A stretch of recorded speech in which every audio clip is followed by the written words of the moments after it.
मैं यहाँ बलिया ज़िला की रहने वाली हूँ। मेरे फादर इन लॉ का नाम श्री स्वर्गीय BN दुबे DTD इंजीनियर। मैं उनकी बहू हूँ। मेरे हस्बैंड का नाम स्वर्गीय प्रभाकर कृष्ण दुबे। और ये जो मुझे भागवत कहलाने के लिए मुझे प्रेरणा मिली। मैं बहुत अपने दिमागी टेंशन परेशान रहती थी। मुझे हजार तरह के पंडितों ने बहुत बरगलाया, इतना बरगलाया कि आप अपने त्रिवेणी का पूजा यहाँ बनारस संकट मोचन करिए या गंगा के घाट पर करिए। मैं दिमागी टेंशन से एकदम रहती थी। तो मैंने गुरुजी ये अगर कह दें, मेरे गुरुजी, मैं नाम नहीं रखती हूँ गुरुजी की, कि ये सर्प है, आँख मूंद के अगर ये नहीं, गुरुजी कहेंगे कि इस पर हाथ रख दो, आप मान लीजिए को सर्प रहेगा, तो सर्प मेरे लिए गले का हार हो जाता है। इसलिए मैं इस गुरुजी की इतनी ऊंची पोस्ट दे रही हूँ कि मेरा पोता इंजीनियर प्रांशु दुबे जब जन्म लिए तो उनकी हालत बहुत गंभीर थी, मतलब 1 दिन 2 दिन के बच्चे का। तो इन्होंने बताया, फिर फर्स्ट बर्थडे मेरा बाबू का पड़ा तो गुरुजी से पहले मेरे जितनी फ्रेंडशिप थी सब लोगों ने कहा कि मैडम आप अपने पोते का बर्थडे मनाइए। गुरुजी ने हमसे कहा कि नहीं दुबे जी, बाबू का बर्थडे बलेश्वर मंदिर में होगा, से ये बलेश्वर बाबा का दिया हुआ है। मैंने बाबू 2 दिन पहले गुरुजी ने कहा कि इतना महामृत्युंजय का जप कराना है, तो मैं 2 दिन पहले एकलौती मेरी बहू एजुकेशन डिपार्टमेंट मनीष कुमार दुबे, उनकी मिसेज श्रीमती ममता दुबे, वो दोनों एजुकेशन डिपार्टमेंट में हैं।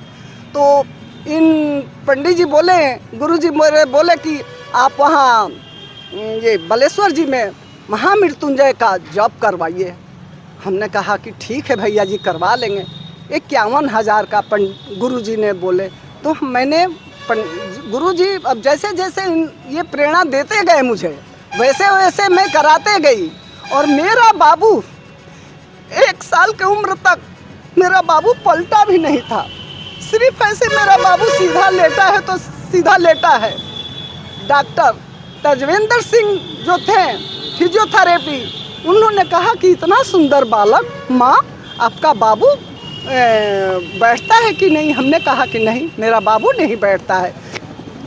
उन्होंने कहा कि आप डॉक्टर अशोक सिंह को दिखाइए। मैंने अपने बच्चे को डॉक्टर अशोक सिंह को दिखाया।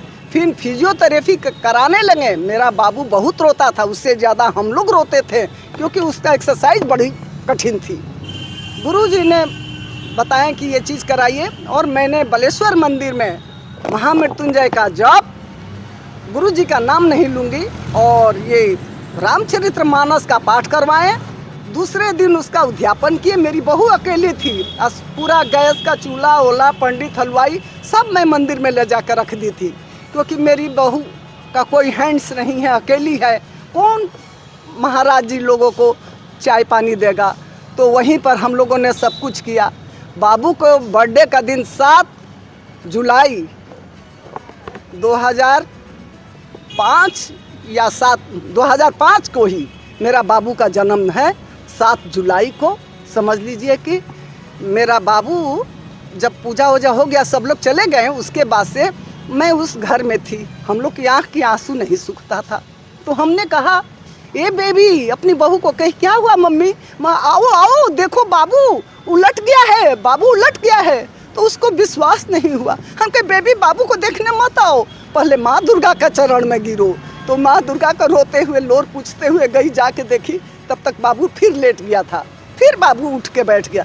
हम कह रहे, बेबी बाबू बैठ गया मेरा, बाबू बैठ गया मेरा। यही गुरुजी का देन है।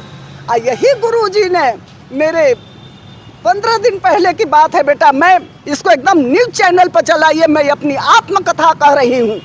मैं शिव जी का रोज़ पूजा करती थी और कहती थी कि हे शिव जी, अगर मेरे भाई देहात पटीदारों से किसी प्रकार की मेरी कोई अगर एक चीज़ भी ज़्यादा ली हूँ या कहीं पब्लिक में किसी के, तो मेरे अंदर मेरे को प्रकाश दीजिए, मेरे को स्वप्न में दिखाइए, मैं उसका रिटर्न करूँ।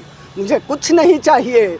हे भगवान, मुझे अपने शरण में लीजिए, मुझे सत्यता दीजिए, सत्यता दीजिए। तो मुझे गुरुजी ने ये सब बातें कहे। तो गुरुजी ने कहा कि आप कुछ मत करिए।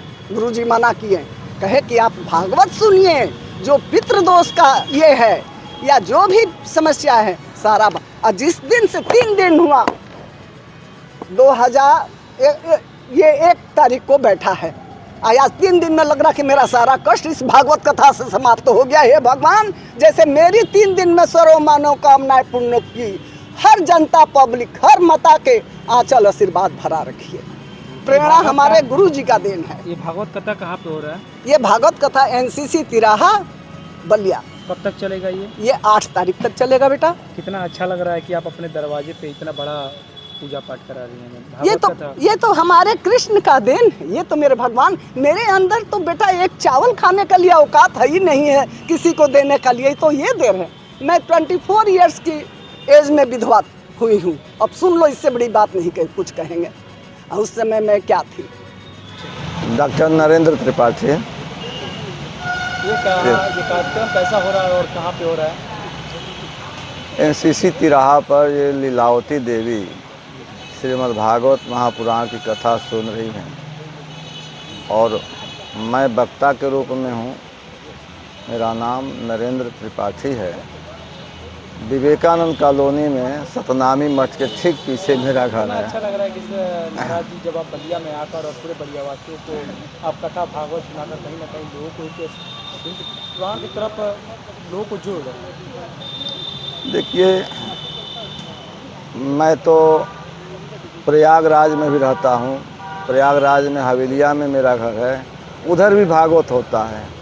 मैं वृंदावन में भी भागवत कहा हूँ, वहाँ भी बीच बीच में जाता हूँ और अन्य जगहों पर जाता रहता हूँ। कैसा लग रहा है? बहुत अच्छा है। बलिया तो हमारी मातृभूमि है, जन्मभूमि है और बलिया से हृदय से मैं बलिया से जुड़ा हुआ हूँ। मेरा बलिया वासियों के लिए क्या दे सकते हैं सर? हाँ, बलिया वाले परम भक्त हैं और इस समय बलिया जनपद में धर्म की वृद्धि हो रही है। बलिया केवल भृगु जी के नाम से ही नहीं जाना जाता। भृगु जी ने जो विष्णु के साथ कार्य किया, केवल उसी आधार पर बलिया का निरूपण नहीं किया जाना चाहिए। बलिया वास्तव में भक्त की नगरी है, भक्तों की नगरी है। बलिया के लोग बड़े भावुक होते हैं, जिस पर प्रसन्न हो जाते हैं उनके लिए अपना सर्वस्व अर्पण करने के लिए तैयार रहते हैं। इसलिए बलिया का विशेष महत्व है। बलिया का अर्थ ही है बलि याग। बलियाग इसका नाम है। याग माने यज्ञ। हाँ, तो बलि माने बलि, महाराज बलि का याग यहाँ हुआ था, यज्ञ हुआ था, इसलिए इसका नाम बलिया है।